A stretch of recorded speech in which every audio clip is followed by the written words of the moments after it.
Hello दोस्तों, मैं जय कुमार और आप देख रहे हैं मेरे यूट्यूब चैनल स्टडी विद जय कुमार में। दोस्तों आज हम लोग जेक द्वारा जारी मॉडल प्रश्न पत्र का सेट 2 देखेंगे। आज हम लोग जो क्लास 10th का सामाजिक विज्ञान है उसका भी पूर्णांक 40 पूर्णांक है। दोस्तों मैं बता दूं कि इससे पहले सोशल साइंस का एक सेट कंप्लीट हो गया है दोस्तों एसएसटी का, और साथ ही साइंस का तो 5 सेट कंप्लीट हो गया है और मैथ का 3 सेट कंप्लीट हो गया है दोस्तों। हिंदी का भी 1 सेट कंप्लीट हो गया है। तो आज हम लोग एसएसटी का सेट 2 देखेंगे। तो चलिए फटाफट देखते हैं 40 क्वेश्चन। अगर आप अभी तक मेरे चैनल को सब्सक्राइब नहीं किया तो प्लीज़ चैनल को सब्सक्राइब करें, ताकि बाकी बचे जो भी सेट बचा हुआ है उसका मैं जल्द ही वीडियो अपलोड करने वाला हूं, ताकि सभी फटाफट आपके पास उसका नोटिफिकेशन पहुंच जाए और आपके लिए हेल्पफुल होगा। ठीक है, तो चलिए हम लोग फटाफट सेट 2 कंप्लीट करते हैं।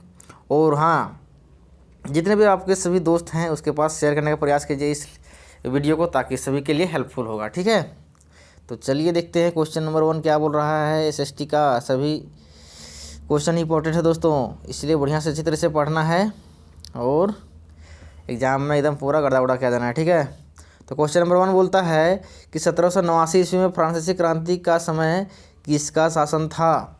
उस टाइम किसका शासन था दोस्तों? तो उसका उस समय जो शासन था लुई 16वां का था, जो ऑप्शन हो जाएगा ग सही आंसर, लुई 16वां। क्वेश्चन नंबर 2 बोलता है कि द स्पिरिट ऑफ लॉ पुस्तक जो है वो उसका लेखक कौन है। उसका जो लेखक है वह है मॉन्टेस्क्यू। क्या है? मॉन्टेस्क्यू। ठीक है, तो ऑप्शन खा हो जाएगा सही आंसर क्वेश्चन नंबर 2 का। क्वेश्चन नंबर 3 बोलता है कि यह कथन किसका है। वह कथन क्या है? जब फ्रांस सीखता है तो बाकी यूरोप को क्या हो जाता है? सर्दी जुकाम हो जाता है दोस्तों। ये जो कहा था मैटरनिक कहा था। क्या कहा था? मैटरनिक ने कहा था। इसका कथन मैटरनिक है, तो हो जाएगा 3 का आंसर सही आंसर हो जाएगा दोस्तों। क्वेश्चन नंबर 4 बोलता है कि जर्मनी का एकीकरण कब हुआ था। तो वह जो हुआ था दोस्तों याद रखना है, बहुत ही इंपॉर्टेंट है। क्वेश्चन नंबर 4 का हो जाएगा 1871 ईस्वी में। 5वां बोलता है कि फ्रेडरिक सॉर्क्यू कौन था।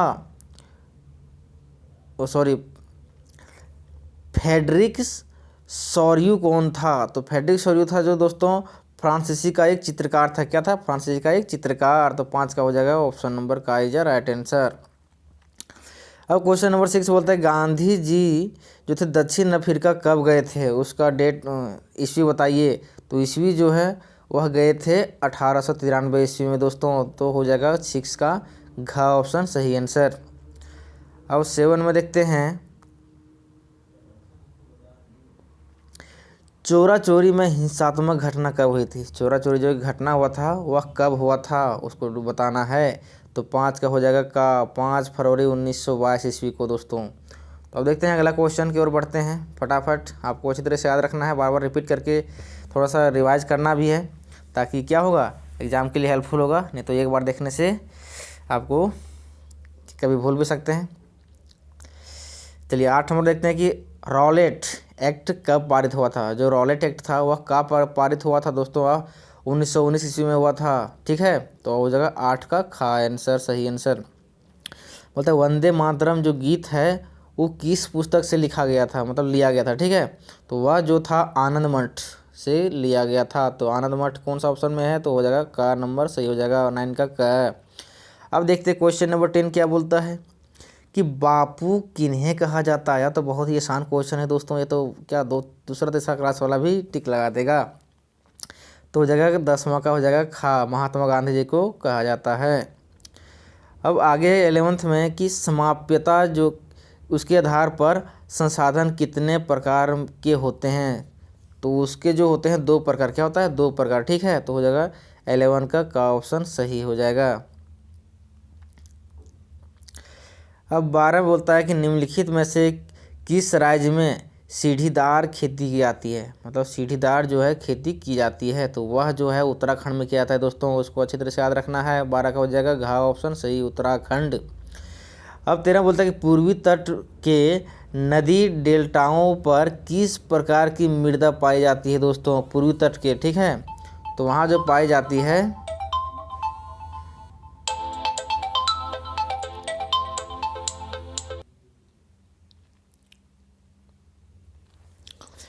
तो क्वेश्चन नंबर आप 12 बोल रहा है कि निम्नलिखित में से किस राज्य में सीढ़ीदार खेती की जाती है। ठीक है, सीढ़ी की तरह खेती, जब खेती वहाँ पर होता है तो लगेगा कि एक सीढ़ी व सीढ़ी की तरह दिखेगा। ठीक है, तो वहाँ वह जो है उत्तराखंड में होता है। कहाँ होता है? उत्तराखंड में। ठीक है, तो क्वेश्चन नंबर 12 का हो जाएगा घ नंबर सही।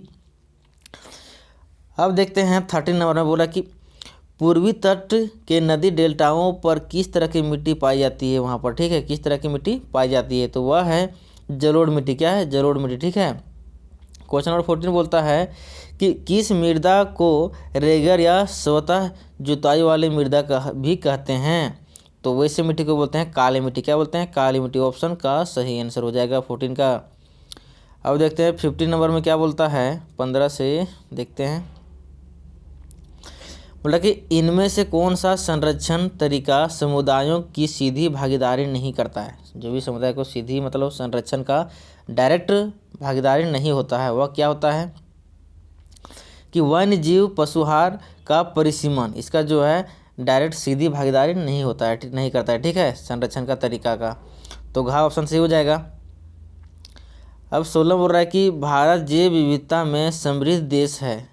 क्या है? समृद्ध देश है। विश्व की कितनी प्रतिशत उपजातियाँ भारत में पाई जाती है। भारत में कहते हैं पूरा तरह से क्या है? समृद्ध देश है, लेकिन उसमें किस तरह की प्रजातियाँ कितनी प्रतिशत पाई जाती है, तो वह प्रतिशत में देखते हैं तो वह 8% है। कितना? 8% सही हो जाएगा। क्वेश्चन नंबर 16 का 8। अब देखते हैं 17 बोल रहा है कि भारतीय वन्य जीव रक्षण अधिनियम कब लागू हुआ था, तो वह था 1972 ईस्वी में दोस्तों। तो हो जाएगा ऑप्शन नंबर गा का 17 का गा हो जाएगा। अब 18 में देखते हैं, इसमें बोला कि भारत में बहुउद्देशीय नदी परियोजनाओं को आधुनिक भारत का मंदिर किसने कहा, तो वह कहा था जवाहरलाल नेहरू के द्वारा। ठीक है, कहा गया था। तो हो जाएगा गा 18 का गा ऑप्शन सही आंसर हो जाएगा। और 19 में देखते हैं कि दामोदर घाटी नदी जो है उसको घाटी परियोजना किस राज्य में स्थित है, तो वह हमारे क्या है? झारखंड राज्य में स्थित है दोस्तों। 19 का हो जाएगा का सही आंसर। अब 20 में देखते हैं कि सरदार सरोवर बांध कौन सा राज्य प्रभावित होता है, उससे कौन सा राज्य प्रभावित होता है। ठीक है, तो उसमें जो होता है महाराष्ट्र भी प्रभावित होता है, गुजरात भी होता है और मध्य प्रदेश भी होता है दोस्तों। तो हो जाएगा इनमें से सभी हो जाएगा ऑप्शन नंबर घ।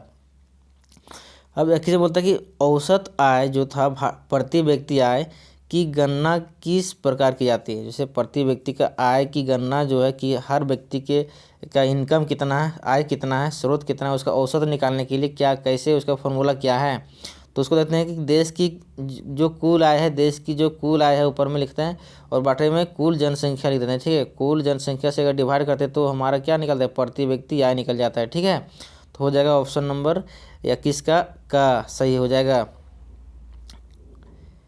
22 में देखते हैं कि विभिन्न देशों के वर्गीकरण करने के लिए विश्व बैंक किस मापदंड का प्रयोग करता है।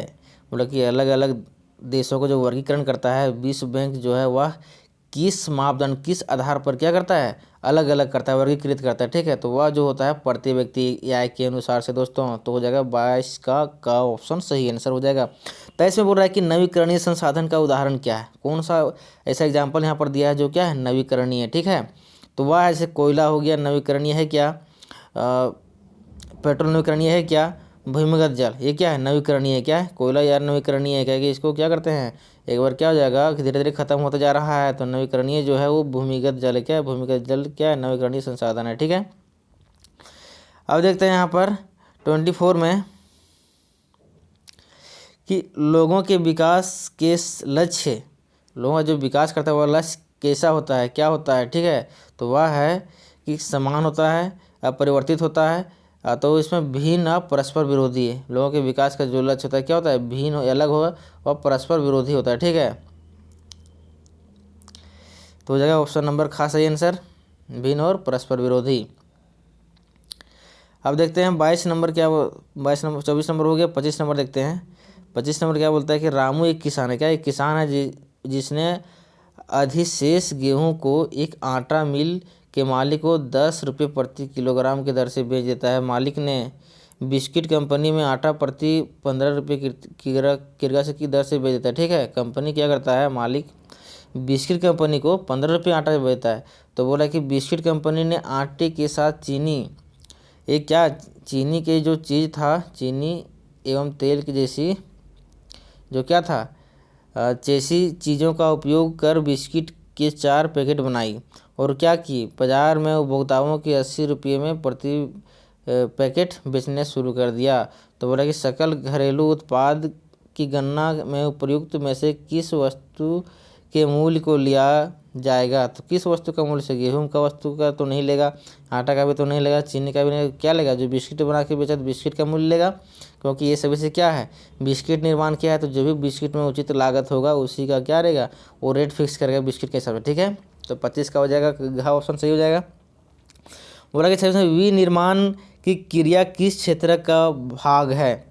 मतलब पुनः निर्माण हो गया, विनिर्माण हो गया, क्या है क्रिया जो कार्य है वह किस क्षेत्र का भाग है, वह है द्वितीय क्षेत्र। क्या है, द्वितीय क्षेत्र। ठीक है, हो जाएगा 26 का ग। 27 में देखते हैं क्या बोलता है। बोला कि अनीता एक साड़ी के दुकान में काम करती है। ठीक है, जहाँ सवैतनिक अवकाश का कोई प्रावधान नहीं, जहाँ पर कोई छुट्टी उट्टी का कोई प्रावधान नहीं है। जबकि सीता एक सरकारी अस्पताल के नर्स है, जहाँ पर क्या है उसे वर्ष में कुछ दिन सवैतनिक क्या होता है, अवकाश मिलता है। इन दोनों में से किसका कार्यक्षेत्र संगठित है, किसका असंगठित है। ठीक है, तो वह जो है अनीता है, अनीता क्या है असंगठित कार्यक्षेत्र है और सीता क्या है संगठित है। ठीक है, तो हो जाएगा ऑप्शन नंबर का सही आंसर। अब 28 नंबर देखते हैं। 28 नंबर क्या बोलता है, बोल रहा है 28 में कि अंतिम वस्तुओं के मूल्य में मध्यवर्ती वस्तुओं का मूल्य क्या होता है। अंतिम जो लास्ट प्रोडक्ट बनता है, जो मान लो इधर लास्ट प्रोडक्ट क्या बना, कोई भी सामान बना, तो ये सभी मूल्य का अभी जितने भी लागत होता है, रुपये खर्च होता है, उस सभी का क्या है इसमें ऐड होता है। क्या होता है, ऐड होता है। ठीक है, मान लो यहाँ पर कोई भी वस्तु, मान लो यहाँ पर 5 रुपया उसको बनाने में प्लस 5 रुपया और कुछ भी काम में लग गया पैकेट वेट करने में, तो उस वस्तु का मूल्य कितना 10 रुपये रखेगा। ठीक है, तो वह जो अंतिम मूल्य में क्या होता है पहले से ही शामिल रहता है। ठीक है, तो 28 का हो जाएगा पहले से ही शामिल होता है। 29 में बोल रहा है कि राष्ट्रीय ग्रामीण रोजगार गारंटी अधिनियम कब अस्तित्व में आया, मतलब कब उसको पारित किया गया। ठीक है, तो वह है 29 का हो जाएगा का ऑप्शन सही हो जाएगा। 2005 में हुआ था। कब हुआ था, 2005 में पारित हुआ था। ठीक, अस्तित्व में आया था। ठीक है, 30 में बोल रहा है कि भंडारण किस क्षेत्र में शामिल किया जाता है। भंडारण जो होता है, भंडारण करने का प्रक्रिया क्या है, कौन सा क्षेत्र में आता है, तो वह आता है तृतीय क्षेत्र में। कौन से क्षेत्र में, तृतीय क्षेत्र में। ठीक है, तो इसका ग ऑप्शन सही हो जाएगा। अब 31 में देखते हैं क्या बोल रहा है कि संघीय शासन व्यवस्था, जो भी संघीय शासन व्यवस्था है उसमें संबंध में निम्न में से कौन सा असत्य है। बोला कि संघीय शासन व्यवस्था जो उसमें कौन है, असत्य कौन है, गलत कौन है। देश की एकता और सुरक्षा का समान उसे बढ़ावा देना, ये सही है। क्षेत्रीय विविधताओं के समान करना, ये भी सही है। विभिन्न स्तर की सरकारों के बीच क्या सत्ता का बंटवारा, ये भी सही है। कौन सा गलत है, वो बोल रहा है घा ऑप्शन सही है, मतलब गलत है। ठीक है, अदालतों को संविधान और विभिन्न स्तर की सरकारों के अधिकारों का व्याख्या का अधिकार ना होना, यह है ऑप्शन गलत है, इसलिए क्या हो जाएगा, घा ऑप्शन सही हो जाएगा, यह गलत है। ठीक है, अब यहाँ पर बोला कि 32 में क्या बोल रहा है कि बेल्जियम में फ्रेंच भाषा बोलने वालों की प्रतिशतता कितना है, मतलब कितना प्रतिशत बेल्जियम में फ्रेंच बोला जाता है, तो वह है 40% दोस्तों, 40%, मतलब 32 का हो जाएगा, ऑप्शन सही हो जाएगा। अब 33 में बोलता है कि श्रीलंका में तमिल को कब राजभाषा घोषित किया गया। श्रीलंका के हमारे भारत के एक पड़ोसी देश है, उसमें 1960 ईस्वी में क्या किया गया था, तमिल भाषा को राजभाषा के रूप में घोषित किया गया था। तो हो जाएगा 33 का ऑप्शन नंबर गा 1960। 34 में क्या बोलता है कि संविधान में कुल कितनी भाषाओं को अनुसूचित भाषाओं का दर्जा मिला है, अनुसूचित भाषाओं का, तो वह टोटल जो है वह 22 है। कितना है, 22। ठीक है, तो 34 का हो जाएगा हाँ ऑप्शन सही हो जाएगा। 35 में है कि निम्न से कौन सुमेलित नहीं है, मतलब गलत सुमेलित किया गया। ठीक है, गलत है। तो भारतीय संघ कौन है, राष्ट्रपति सही है, और दूसरा नगर निगम मेयर सही है, ग्राम पंचायत सरपंच और मुखिया होता है। ठीक है, लेकिन राज्य में क्या उपराष्ट्रपति होता है, नहीं होता है। ठीक है, तो ये हो गया ऑप्शन नंबर खा सही हो जाएगा, ये गलत है इसलिए। 36 में बोल रहा है कि 7 पार्टी अलायंस, मतलब सप्तदलीय संगठन जो गठबंधन है का गठन किस देश में किया गया था, वह किया गया था नेपाल में। कहाँ किया गया था? नेपाल में। ठीक है, हो जाएगा खा ऑप्शन सही।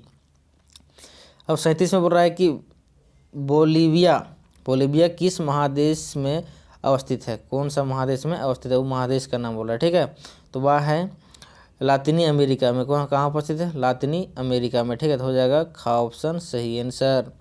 अब 38 में देखते हैं क्या बोल रहा है कि बोल रहा है कि बोलिविया में जल युद्ध नामक एक आंदोलन हुआ था, उसका नेतृत्व किसने किया था? ठीक है, तो वह किया था फेडकोर ने किया था। क्या किया था? फेडकोर ने। ठीक है, तो हो जाएगा ऑप्शन नंबर का सही आंसर। अब 39 बोलता है कि निम्नलिखित में कौन सा कथन असत्य है? दोस्तों असत्य है तो कभी सत्य वाला में एक टिक लगा के छोड़ नहीं देना, असत्य में ध्यान देना, जो गलत होगा उसी में टिक लगाना है। तो राजनीतिक दल राजनीतिक पक्ष लेते हैं जबकि दबाव समूह राजनीतिक दल में ये तो चिंता नहीं करते, तो सही बात है। दबाव समूह कुछ लोगों का एक क्या है सीमित होता है, जबकि क्या होता है कि राजनीतिक दल ज़्यादा लोगों तक फैलाता रहता है। दबाव समूह सत्ता में नहीं आना चाहते हैं जबकि राजनीतिक दल क्या करता है? सत्ता हासिल करना चाहते हैं। राजनीतिक दल तो सत्ता हासिल के चक्कर में ही रहता है। तो ऑप्शन घ में क्या बोलता है दोस्तों कि दबाव समूह और राजनीतिक दल समान प्रकृति के है। ये नहीं, दबाव समूह अलग है और राजनीतिक दल क्या समान अलग है। ठीक है, तो हो जाएगा घ ऑप्शन सही आंसर। ये गलत है। 40 में देखते हैं क्या बोल रहा है लास्ट क्वेश्चन। बोला कि नेपाल में SPA मतलब 7 पार्टी अलायंस ने किसे अंतिम सरकार का प्रधानमंत्री चुना था? तो वह था क्या है था राजा वीरेंद्र। क्या था? राजा वीरेंद्र। ठीक है, तो हो जाएगा गा ऑप्शन सही। तो इस तरह दोस्तों 40 का 40 क्वेश्चन हमारा कंप्लीट हो गया। अगर आपने अभी तक मेरे चैनल को सब्सक्राइब नहीं किया तो प्लीज़ इस चैनल को सब्सक्राइब करें ताकि बाकी बचे हुए सीट आपको तुरंत नोटिफिकेशन के रूप में पहुँचते रहेगा। ठीक है, मिलते हैं अगले वीडियो में।